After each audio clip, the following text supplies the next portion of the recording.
nesse filo. Nesse filo a gente vai ter os animais como as hidras, as medusas, as águas-vivas, os corais e as anêmonas do mar. Então aqui a gente tem um exemplo de uma água-viva e o exemplo de uma anêmona do mar. Esses animais do filo dos quinidários são os primeiros animais que vão apresentar uma cavidade digestiva que a gente chama de boca. Então esses animais são os primeiros que possuem essa cavidade. A gente viu nos poríferos que eles não têm uma cavidade digestiva. Já nos quinidários eles apresentam essa cavidade, mas a gente tem que lembrar que o sistema digestório deles é incompleto, porque eles não apresentam ânus. Então no caso eles apresentam apenas a boca. Só que a gente tem que destacar isso porque é muito importante evolutivamente, porque essa é uma estrutura que vai ser mantida nos próximos animais, nos próximos filos. Então os próximos animais vão ter a boca no sistema digestório e alguns outros vão ter o ânus também. Sobre a simetria deles, eles têm uma simetria radial, ou seja, a gente não consegue dividir eles em dois lados iguais, igual nos humanos, por exemplo, que tem uma simetria bilateral. Eles a gente consegue fazer apenas essa divisão radial, então são vários pedaços iguais. Os tipos morfológicos que tem nesse filo. A gente vai ter aqui dois tipos, a gente vai ter as medusas e vai ter os pólipos. As medusas vão ser os animais que nadam, os animais que têm movimentação, e os pólipos vão ser os animais sésseis, os animais que não se locomovem. Então aqui eu trouxe dois exemplos para vocês. Um animal pólipo desse filo, que a gente vai representar aqui pela anêmona do mar, e um animal medusa, que no caso aqui pode ser uma água-viva. Então a gente vai perceber que esses dois animais, por estar presente no mesmo filo, eles possuem as mesmas estruturas corporais. Então eles vão ter a boca, tentáculo, cavidade gastrovascular, gastroderme, mesogleia e epiderme. Ambos têm essas mesmas estruturas. Mas quais são as funções? A cavidade gastrovascular vai ser a cavidade digestiva desse animal. Então é uma cavidade que está ligada com a boca, então onde o alimento vai ser digerido. Depois a gente tem a gastroderme. A gastroderme é um tecido que vai revestir toda essa cavidade aqui. Então a gastroderme é um tecido que vai revestir e além disso ele libera enzimas também para a digestão do alimento. Depois a gente tem a mesogleia. A mesogleia é um tecido aqui de preenchimento, no caso é um tecido gelatinoso que a gente fala. E aqui vai estar dispersos também, nessa mesogleia, algumas células nervosas. Então aqui ele vai ter um sistema nervoso bem primitivo, que vai estar disperso aqui nessa mesogleia. Então ele tem um sistema nervoso difuso. E depois a gente tem a epiderme, que é, no caso, a membrana mais exterior desse animal, o tecido mais exterior. Bom, todos esses animais desse filo, eles possuem uma estrutura que a gente chama de quinidócitos. E é isso que faz a característica desse filo, que une todos esses animais. Então vamos entender como que funciona. No caso a gente tem aqui uma hidra, Se a gente ampliar aqui no tentáculo da hidra, a gente vai perceber que tem uma célula lá que chama quinidócito.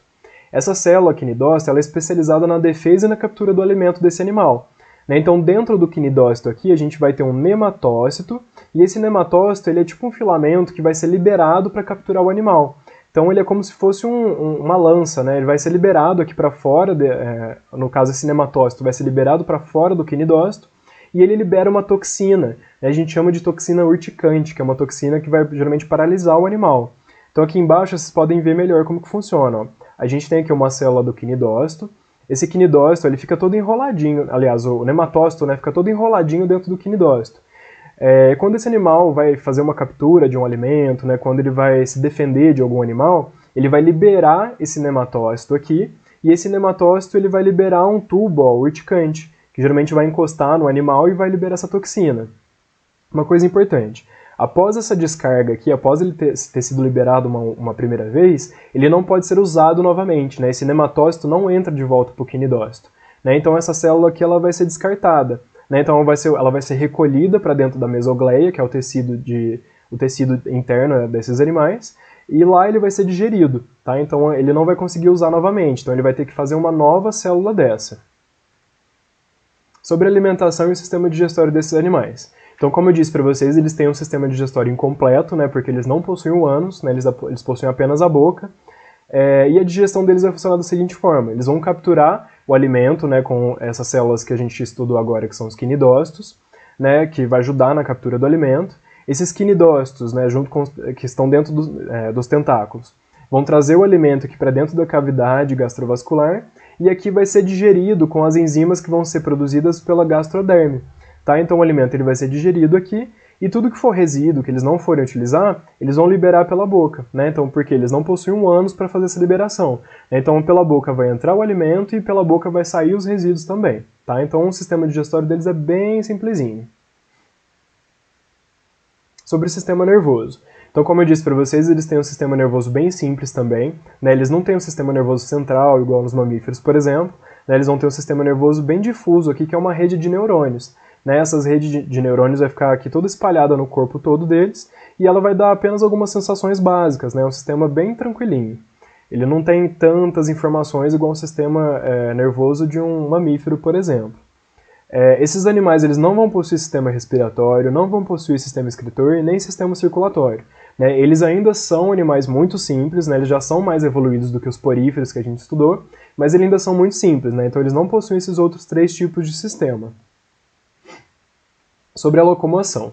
Bom, eu falei para vocês que a gente tem 2 tipos de animais, né? Os pólipos e as medusas. Os pólipos são os animais sésseis, mas a gente fala que eles são sésseis, mas eles conseguem fazer algum tipo de movimentação.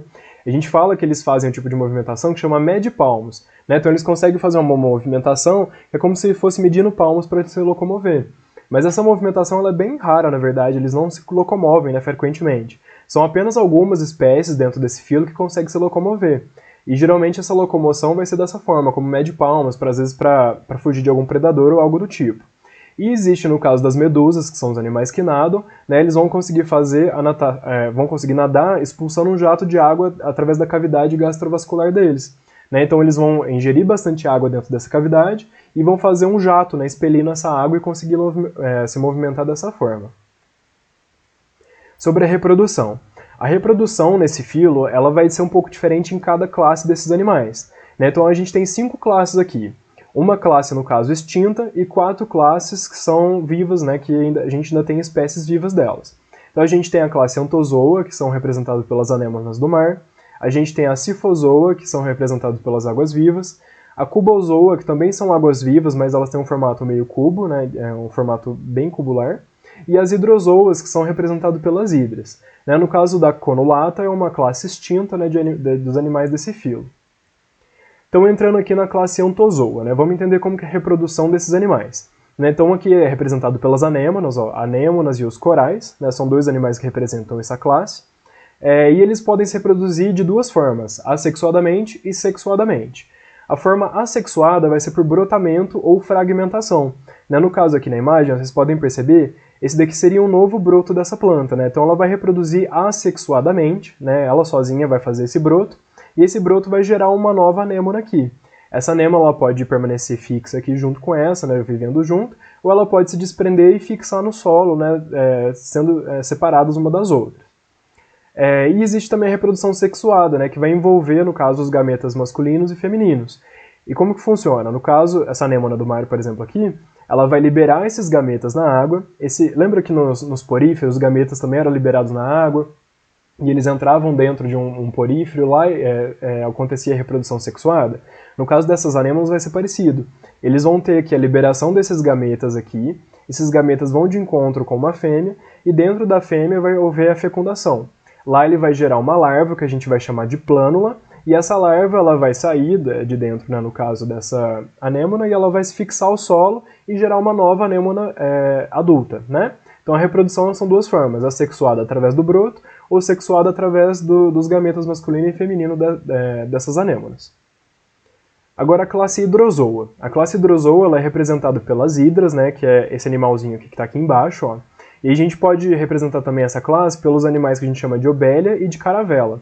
A caravela ela é um pouco mais conhecida. E como que funciona a reprodução dentro desses animais? A gente vai ter também a reprodução sexuada e a reprodução assexuada. Só que o que a gente tem de diferente aqui é que esses animais eles passam por uma fase de metamorfose.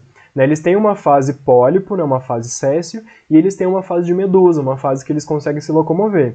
Então como que funciona? Ó, aí vamos iniciar aqui. A gente tem uma parte de uma colônia adulta. Nossa colônia adulta aqui tem várias hidras, por exemplo, né? Essas hidras aqui, elas vão sofrer metamorfose e vão fazer uma liberação de uma medusa jovem. Essa medusa jovem, no caso que consegue se locomover, né, ela vai ser como se fosse uma água-viva aqui, por exemplo. Essa medusa ela pode fazer reprodução sexuada. Então ela pode liberar os gametas aqui. No caso, o gameta masculino vai de encontro com o gameta feminino dentro de uma medusa e lá vai ocorrer a fecundação interna. Essa fecundação ela vai gerar um desenvolvimento indireto, né, porque vai ocorrer a liberação de uma larva, que a gente chama de plânula. Essa larva vai se fixar no solo e lá ela vai crescer e desenvolver uma nova colônia de pólipos. E aqui, nesse desenvolvimento de colônia aqui, ele pode ocorrer a reprodução assexuada através de brotamento. Tá? Então pode ter duas reproduções, igual eu disse. A reprodução sexuada, que vai ocorrer aqui, ó, na junção dos gametas, onde vai liberar uma larva que vai se fixar no solo e crescer um novo ser. E esse novo ser aqui, que vai ser pólipo, ele pode reproduzir assexuadamente, né, fazendo por brotamento, igual na espécie anterior que a gente estudou agora. Agora na classe Scyphozoa, né? Essa classe é representada pelas águas-vivas, né, que a gente conhece mais. E essas águas-vivas elas têm duas fases também. Ela consegue ter reprodução sexuada e reprodução assexuada. E elas possuem uma fase também de pólipo e uma fase de medusa, tá? Então vamos iniciar aqui, ó, na fase de medusa, né, na fase adulta. Então a gente tem aqui, ó, dois exemplares, né? Eles vão, no caso, o exemplar masculino vai liberar o espermatozoide na água. Esse espermatozoide também vai de encontro com a fêmea, vai ocorrer a fecundação interna, ela vai liberar uma larva que a gente chama de plânula. Essa larva também vai se fixar no solo, igual a gente viu na classe anterior, só que aqui quando ela se fixa no solo, ela vai ganhar um novo nome, né? A gente vai chamar ela de cifístoma. Essa cifístoma ela vai se desenvolver, ela vai crescer, e ela vai, no caso, fazendo divisões transversais aqui. Aqui, ó, é onde entra já a reprodução assexuada, né, que a gente chama de estrobilização. A estrobilização nada mais é do que a reprodução assexuada desses animais. Então, primeiro ele ocorreu aqui a reprodução sexuada, onde liberou uma larva que se fixou no solo, e essa larva vai se desenvolver, reproduzir assexuadamente, e ela vai fazer várias medusas jovens aqui, ó, uma em cima da outra. Essas medusas jovens, uma em cima da outra, a gente vai chamar de éfiras, né, que são as medusas imaturas. Essas medusas vão ficar uma em cima da outra aqui, agrupadas, e após o desenvolvimento, quando elas estiverem mais próximo da fase adulta, elas são liberadas, e aí ocorre novamente toda a reprodução do ciclo, né? Essa medusa aqui que vai ser liberada, ela pode reproduzir sexuadamente, vai formar aqui a larva vai se fixar no solo, vai ocorrer a reprodução assexuada, né, fazendo a estrobilização e liberar novas águas-vivas aqui, tá? Então é dessa forma que é feita a reprodução dentro da classe Scyphozoa. Depois a gente tem a última classe aqui, que é a classe viva, no caso, né, que a gente chama de Cubozoa. Né? Essa classe é representada por essas algas em formatos de cubo, ó. Vocês podem perceber que ela tem um formato bem mais quadrado. E a reprodução delas pode ser, no caso, sexuada, né? Só que aqui vai ser sem estrobilização, ou seja, não vai ter essa fase igual tem aqui, ó, nessas águas vivas, de uma água viva em cima da outra até elas serem liberadas, né? Não tem essa fase. No caso aqui, o macho ele vai liberar o espermatozoide já dentro da fêmea, né, com o tentáculo dele. Esse gameta, né, ele vai se desenvolver, vai formar um ovo. Desse ovo vai sair uma plânula que seria uma larva. Essa larva vai se fixar no solo, né, vai formar um pólipo, igual acontece aqui. Até essa fase aqui ela é bem parecida, né? Ela vai fixar aqui no solo. E só que aqui, ó, o que diferencia aqui? Aqui, a partir do momento, né, que vai fixar no solo, na classe Scyphozoa a gente estava vendo, né, eles têm essa estabilização, que vai ocorrer uma medusa em cima da outra até liberar. Já na classe Cubozoa não tem isso. No caso aqui, esse pólipo ele vai se fixar no solo e de lá vai nascer apenas uma medusa. Né? Vai ocorrer a metamorfose e vai liberar apenas uma medusa já adulta. Né? Não vai ter toda essa reprodução assexuada aqui com estrobilização. Tá? Então, na verdade, a reprodução dos cubozoas é apenas sexuada. Tá? Então ela vai liberar o gameta dentro da fêmea, lá vai formar os ovos, que vão formar uma larva que a gente chama de plânula. Essa plânula vai se fixar no solo, né, que a gente vai chamar ela de uma fase de pólipo, né, que é céssio. Depois esse pólipo vai já desenvolver e liberar uma medusa adulta, tá?